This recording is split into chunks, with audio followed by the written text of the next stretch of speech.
Police भरतीसाठी प्रयत्न करणाऱ्या विद्यार्थी मित्रांनो, पोलीस भरती अहमदनगर जिल्हा 7 जुलै 2024 रोजी घेतलेला गणित आणि बुद्धिमापन या प्रश्नपत्रिकेतील पहिला प्रश्न आहे.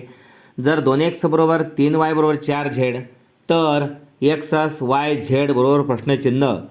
या ठिकाणी xचा सहगुणक 2 आहे, yचा सहगुणक 3 आहे आणि झेडचा सहगुणक 4 आहे.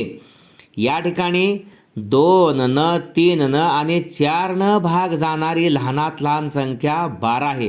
म्हणजे 12ला 2 न भाग जातोय, या ठिकाणी बेसक्क 12 मिळते.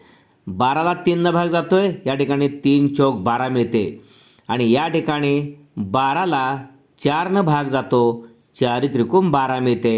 म्हणजे या ठिकाणी 6 4 3 7 4 3 हा पहिला अचूक पर्याय आहे. अशा पद्धतीने हे प्रश्न सोडवून आपण स्पर्धा यशस्वी करावी. धन्यवाद.